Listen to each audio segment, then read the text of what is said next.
ಪ್ರಿಯ ಗಂಗೆ ನಿನಗೇನು ಬೇಕು ನಿನ್ನ ಮುಡಿ ಅರಮನೆಯಾಗಬೇಕು ಆನಂದ ಆನಂದ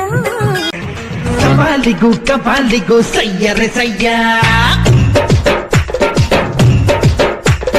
ನಮ್ಮೋರಿಗೂ ಸ್ನೇಹಿತನಯ್ಯ ನಂಗೆ ಯಾರು ಸಮಾನ ತಂದೆಯೂ ಸಮಾನ ನಮ್ಮ ಇದೇ ಜೀವನ ತಿಳಿದಿರು ಆಕಾಶನೆ ಅದರಿಸುವ ಈ ಭೂಮಿನ ಪಳಗಿಸುವ ಕೋಟಿ ಕೋಟಿ ನೋಟುಗಳ ಕೋಟೆ ಮೇಲೆ ಕುಳಿತಿರುವ ನಾಕುತ್ತಲೇ ಬ್ರಹ್ಮನಿಗೂ ಒಬ್ಬೊಬ್ಬ ಕನ್ಫ್ಯೂಸ್ ಮಾಡೋ ನೀವಾ